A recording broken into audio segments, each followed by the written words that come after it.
Olha, essa comparação, gente, foi feita essa semana pelo diretor do Instituto Butantan, que é o Dimas Covas, e nessa mesma ocasião, ali nesse bate-papo com ele, o médico epidemiologista e professor titular da Escola de Matemática Aplicada à Fundação Getúlio Vargas, o Eduardo Massad, falou o seguinte: o Brasil e São Paulo não vivem um bom momento para a reabertura das escolas, fecha aspas, palavra deles.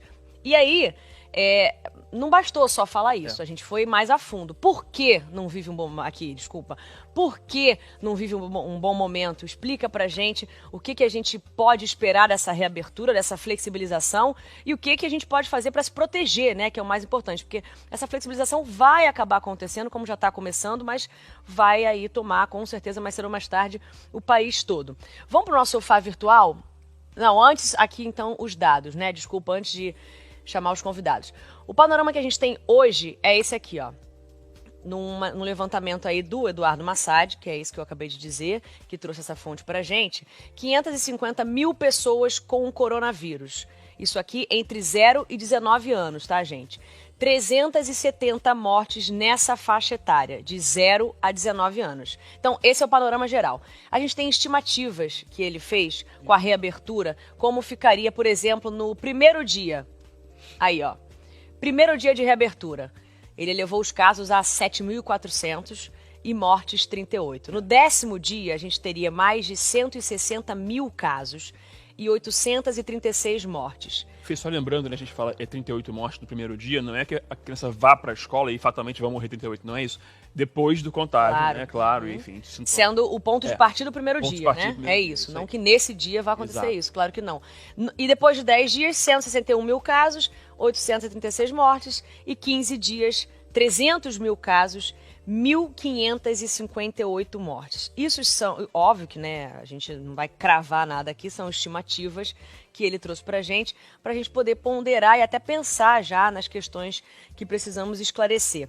Agora sim, nosso sofá virtual, que está muito bem ocupado hoje, mais uma vez, doutora Ana Escobar. Tudo bem, doutora Ana? Tudo ótimo, Fê, que bom ver vocês aí. André Curvelo, tudo bem? Ô, doutora, tudo bem, saudade da senhora. Obrigada já, viu, pela participação. Saudades. A gente se encontra toda segunda no meu Instagram, temos um quadro de fato ou fake. Eu já tô especialista no assunto. Verdade. E aqui à direita eu tô com a Caroline, que é a esposa do Adriano, mãe do pequeno Miguel, que tem 1 ano e meio. Tudo bem, Caroline? Bem-vinda ao encontro, bom dia pra você. Bom dia, tudo bem? Agora tudo bem. Agora tudo bem, a gente vai entender já o porquê desse sufoco da Caroline, porque que agora ela consegue finalmente, graças a Deus, respirar aliviada. Primeiro, doutora Ana, vou começar com você a pergunta. A gente trouxe aqui estimativas, comparação, principalmente em relação a esse panorama criança versus Covid. Para entender o termo criança, a gente aqui vai falar sobre qual faixa etária em relação a esse risco da Covid, doutora Ana? Bom, o risco da Covid é em toda a faixa etária. Até o bebê recém-nascido pode adquirir Covid se a sua mãe estiver contaminada.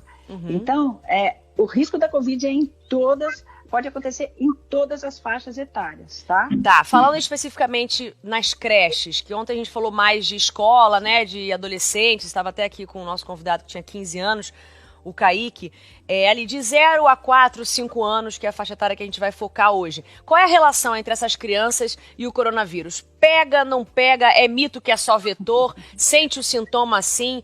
Esclarece pra gente, por favor. Boa, então vamos lá, gente. Olha, nessa faixa etária de crianças menores, assim como você falou, Fê, mais ou menos até 4, 5 anos, vamos pegar 6 anos, que é essa faixa etária, assim, antes da criança entrar no estudo fundamental, no ensino fundamental. Muito bom. O que acontece com essas crianças? Sim, elas podem pegar coronavírus. Felizmente, as crianças são mais protegidas do coronavírus, então, o que significa? Elas têm formas mais leves. Quais são essas formas mais leves? Elas têm febre, elas têm uma tosse, uma dor de cabeça, uma dor de garganta e que dura mais ou menos assim em torno de 3, 4 dias. Quando elas pegam, porque boa parte dessas crianças fica assintomática. Então o que acontece? Essas crianças não têm sintomas, mas quando voltam, por exemplo, vão para a escola, voltam para suas casas, elas podem contaminar os seus familiares. Então se tiver um avô, uma avó, alguma pessoa com algum risco, elas podem contaminar. Então, as crianças, não obstante não adoeçam, elas são, sim, que você falou, vetores, elas podem contaminar outras pessoas. E por isso, a gente tem que ter muito cuidado com os nossos pequenos. Claro. Vou reforçar uma palavra que a doutora Ana falou. Elas podem ser assintomáticas. Não é regra, não é lei, não tem nenhum protocolo que vai garantir que a criança vá ser assintomática. Tá aqui a Caroline, que não nos deixa mentir. O Miguel, filho dela de 1 ano e meio, não teve nada de assintomático, infelizmente, muito pelo contrário. Como ela falou, agora sim tá tudo bem. Por quê, Caroline? Explica o sufoco que você passou com o Miguel. Bom, foi o seguinte, meu marido trabalha policial militar e começou no dia 7 a sentir sintomas, né? Eu sou médica, eu estava, na verdade, de quarentena, fiquei 2 meses afastada de casa, fiquei junto com a minha mãe, porque eu tenho problemas cardíacos e para me resguardar, tal, preferi ficar afastada. Meu marido continuou trabalhando. 2 meses depois eu voltei para casa, porque achei que já não tinha mais tanto risco, já tinha passado a principal fase, pelo menos no local do trabalho dele. E 4 dias depois que eu voltei, todo mundo começou a ter sintoma, eu, ele e o Miguel. O Miguel começou a ter febre assim acima de 38,5. Isso foi num domingo. Como a gente sabe que em crianças a doença Olha ele aí, o Miguel. Aqui o Miguel. Bonitinho. Então, assim, como eu fiquei um pouco tranquila, pensei, vai passar, vai ser uma coisa passageira, ele vai ficar bem. E aí não aconteceu isso. Na segunda-feira ele começou, perdeu totalmente a vontade de comer, a febre começou a piorar. Na terça-feira começou a aparecer manchas no corpo dele. Na quarta eu levei no hospital, confundiram até, chegaram a cogitar a hipótese de ser uma outra doença viral, porque se assemelhava muito, ele tinha aftas na boca. Então, assim, falaram, pode ser que seja doença mão, pé, boca, ele está bem clinicamente, vamos observar. Só que na quinta-feira ele já piorou muito, muito rápido.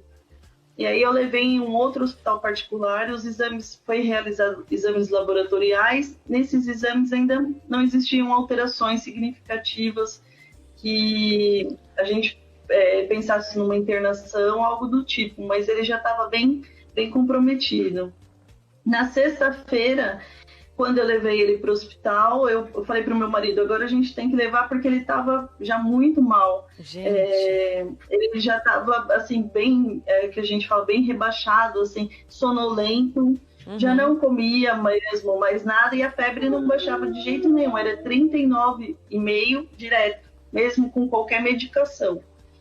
E aí eu levei. E eu lembro até que, assim, no dia antes de levar, naquele momento de desespero, eu ainda ajoelhei e pedi para Deus que salvasse a vida do meu filho, porque eu sou médica também, não sou pediatra, mas aquele momento que eu olhei ele, eu sabia que ele estava, praticamente, ele estava muito mal, estava morrendo. E aí eu levei, e aí ele ficou 8 dias, foi avaliado.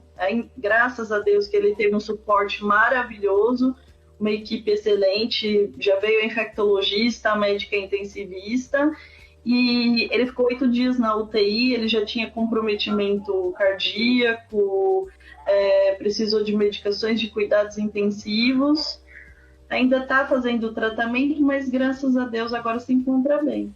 Nossa! Que é isso? Isso sim é um sufoco, Carolina. Isso é um sufoco. Ainda bem que a gente viu o Miguel aí do lado com o Adriano, seu esposo. Dá pra ver a carinha dele já reagindo muito melhor, né? Já mais animadinho. Bom, doutora Ana, depois de toda essa história, a Caroline tem uma pergunta para você, não é, Caroline? Você tem dúvida? Só resumindo então, você que chegou agora, a Caroline é mãe do Miguel, de 1 ano e meio. A gente hoje está aprofundando no tema volta às aulas, hoje falando mais especificamente das crianças pequenas, de 0 a 6 anos, os cuidados, as reflexões, as perguntas, que inclusive você de casa mandou ontem e por falta de tempo a gente não conseguiu dar muita atenção. Hoje o programa aqui, o primeiro bloco, todo em relação a isso. Então, fique em casa, sinta-se à vontade. A Caroline, o marido e o Miguel, filho dele, deles, de 1 ano e meio, pegaram Covid. Só o Miguel, dos 3, ficou internado 8 dias. E ele tem 1 ano e meio. A sua pergunta é muito pertinente, Carolina. Eu queria que você fizesse para a doutora Ana, por favor. Doutora, eu queria saber o seguinte, o Miguel já teve, né, ficou esses 8 dias, já fez a sorologia, teoricamente ele tem imunidade, mas eu fico muito receosa de mandá-lo para a escolinha, e eu preciso, porque eu tenho que voltar a trabalhar e tal. Eu posso mandar tranquila, ou ainda a gente não tem uma certeza sobre quem já teve uma vez a doença, se pode se reinfectar, o risco, qual seria, assim, porque apesar da necessidade, eu fico receosa. Boa, perfeito, Carol. Olha, a sua dúvida, eu acho que é a dúvida de vários pais, inclusive dos que já tiveram e dos que já não tiveram ainda. Mas a resposta é igual para todos, que é o seguinte, pessoal, não existe em relação ao coronavírus o famoso passaporte da imunidade. O que significa? Teoricamente, ninguém está imune para o resto da vida. O último trabalho agora que fizeram lá no King's College, na Inglaterra, um trabalho muito bom, mostrou o seguinte, parece que esses anticorpos que a gente desenvolve depois do coronavírus, pessoal, eles duram, sabe quanto? Mais ou menos 3 meses. Então, depois de 3 meses, o título de anticorpos começa a cair. Em algumas pessoas, em algumas crianças, até por terem sido assintomáticas, com formas mais leves, elas nem fazem esses anticorpos. Então, o que significa? Que 100% das crianças têm que tomar cuidado, não está imune, a gente não sabe se tem reinfecção. Então, pais, a gente tem que fazer uma avaliação muito criteriosa mesmo, se a gente manda ou não as crianças de volta para a escola. Como a Carol falou, a gente tem que levar em conta o quê? A dinâmica da família, a necessidade de trabalho dos pais, mas isso a gente tem que, aqui a gente pode até conversar sobre isso, né, Fê e André, para a gente ponderar realmente os riscos e os benefícios da gente mandar uma criança para a escola.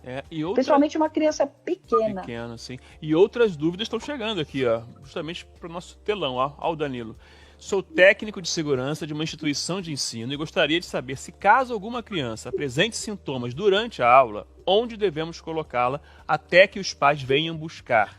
É melhor em uma sala isolada ou em algum ambiente aberto e arejado? Ótima pergunta. Boa pergunta. Doutora Ana, é com a senhora. Perfeito. Olha, excelente pergunta. Então é o seguinte, toda vez que uma criança chegar na escola, aí tem uma outra coisa que eu queria colocar para vocês. Tem muitas escolas aferindo a temperatura das crianças na entrada. Vocês até mostraram isso ontem, né? Essa é uma medida controversa, porque a criança pode chegar sem febre, mas dali 1 hora ela está com febre de 39. A febre aconteceu. Vocês têm filhos, vocês dois, vocês sabem.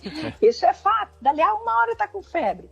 E aí o que a gente vai fazer? Então, os educadores, professores e funcionários têm que estar atentos aos sinais de alerta nessa pandemia quando começar, que são febre, né, mal-estar geral, criança indisposta, diarreia, gente. Diarreia é um sinal importante, porque em criança, diarreia pode ser o primeiro sinal que aparece. Dor de garganta, dor de cabeça, dor no corpo. Mas febre, diarreia, principalmente, sinal de alerta, que às vezes é a primeira coisa que aparece. Tá bom. Aí o que você faz com essa criança? Imediatamente, óbvio, chama os pais e, enquanto isso, o ideal é deixar essa criança numa sala sozinha, tá bom? E de preferência, o quê? Arejada. Por quê? Porque a gente sabe que o vírus, ele pode sim ficar em suspensão no ar por até, gente, 2 a 3 horas. Então, se essa criança que está com febre, tossiu ou espirrou, pode ter eliminado algumas gotículas que ficam nessa suspensão no ar por até 2 ou 3 horas. O que significa que aquela sala que a criança ficou, depois que os pais vieram buscar, ela tem que ser desinfetada, arejada e preferencialmente ninguém entra lá depois de 2 ou 3 horas. Vocês podem imaginar a logística das escolas, como também vai ser complicada para receber crianças, principalmente crianças pequenas, tá? Com certeza. Essa readaptação não vai ser fácil para ninguém, principalmente quem lida com criança muito pequena, que, né, não tem a consciência direito de onde tocou, onde não pode tocar, o que tem que higienizar, trocar máscara. Enfim, temos aí um longo e Duro desafio pela frente. Carol, você... Principalmente onde tocou, né? Vocês mostraram ontem, você toca um Pois lugar... Exatamente. Tudo rapidamente fica tudo manchado, né, doutora Ana? Rapidamente esse Tudo vírus se neon. espalha por aí. E é isso, é pelo ar, pelo espirro, falando, tocando. Enfim, é muito fácil essa contaminação. Carol, a sua pergunta foi ótima para a doutora Ana sobre a volta às aulas, né? Se deve mandar ou não, até porque o Miguel já teve, se isso dá alguma segurança. A doutora Ana explicou. Não, ninguém está ainda comprovadamente imune por ter tido Covid. Agora, você tinha um plano com o seu esposo, o Adriano, de mandar, o Miguel ainda não está na creche, né? Mas de começar esse ano a mandar o Miguel para a creche. Com a resposta da doutora Ana e com tudo que você ouviu aqui, mudou esse plano? Você segue ainda confiante de mandar esse ano ainda? Dá para esperar? Porque é importante a gente dizer isso também.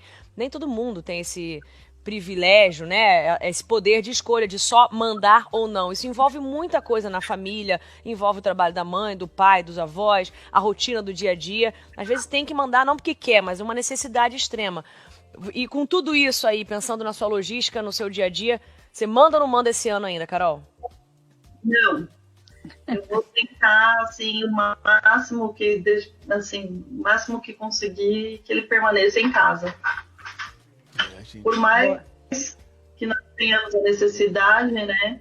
Uhum. O que mais vale, assim, no meu caso, eu penso, é a saúde do meu filho. Então... Sabe, posso completar uma coisa, Fê? Deve. Boa, então, ó, ainda mais na idade do Miguel, tá? Que é o seguinte, o Miguel tá com 1 aninho e meio. Gente, crianças com menos de 2 anos não devem usar máscara. A máscara só é indicada para acima de 2 anos. Portanto, se o Miguel for para a escola, o que vai acontecer? Ele não vai de máscara. Então, essas crianças com menos de 2 anos, elas estão mais expostas ao quê? À contaminação. Pois é. Fora que crianças com menos de 2 anos, gente, dificilmente... E não entendem, é zero, não entendem distanciamento social. Então, sem máscara, sem conseguir entender distanciamento social, fica realmente uma situação muito difícil. E essas crianças vão para a escola basicamente para quê? Para socializar. Só que como é que as escolas vão abrir? Com 30%, 35% da sua capacidade e sem que as crianças possam socializar.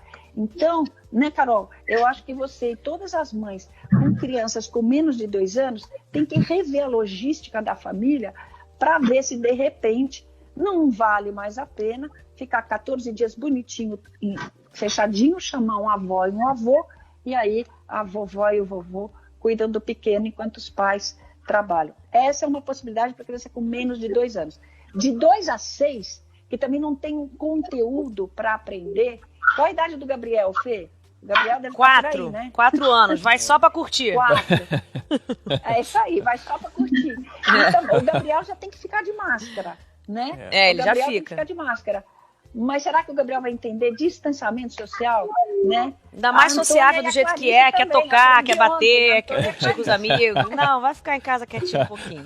Muito bem.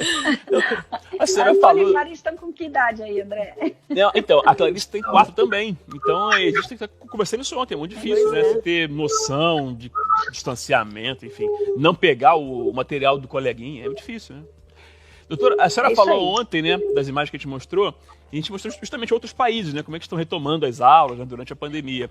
E algumas cidades do Brasil também já têm alunos voltando à escola. Ó, vou mostrar algumas imagens. Em Araguaína, no Tocantins, estudantes da zona rural estão no esquema de revezamento. As filas mantêm o distanciamento, são poucas pessoas por classe e as carteiras em sala de aula estão bem espaçadas. Olha aí. Agora em Manaus, vamos ver? Aí Manaus, que já sofreu muito, inclusive com os efeitos da Covid-19, só colégios particulares retomaram a atividade. Aí os alunos capricham no álcool em gel, você vê. Bota aí, claro, espalha na mão, bota máscara e a escola tem a limpeza redobrada. Aí. Então o retorno das aulas presenciais para estudantes da rede pública ainda está sem data definida, mas os profissionais já estão recebendo instruções aí para quando esse momento chegar. Essas ações são suficientes, na sua opinião, doutora? Essas ações são essenciais e importantíssimas, tá? Então, por exemplo, a criança chega na escola, ela tem que necessariamente higienizar as mãos, porque ela pode ter vindo do transporte público, ela pode ter vindo de casa, encostada em alguma coisa, então necessariamente tem que higienizar as mãos. Não necessariamente com álcool gel, se quiser lavar as mãos com água e sabão, dependendo da condição da escola, isso é importante. Outra dúvida que se coloca, a criança deve levar o álcool gel para a escola? Dependendo da idade da criança, não é indicado, porque eu já vi criança, mãe já me ligar que criança adora ficar lambendo o álcool gel, isso não é indicado. Então, aqueles totens que tem no pé, como a gente viu aí, são realmente mais indicados para as crianças, né? E manter esse distanciamento aí, ensinar as crianças. As crianças têm uma vantagem, gente, elas aprendem e absorvem mudança de comportamento isso, né? muito mais rápido do que os adultos. Muito aí, mais que a gente, eles é verdade. fazem isso, É verdade. não é? Agora, outro dado importante, eles fazem isso melhor. Verdade.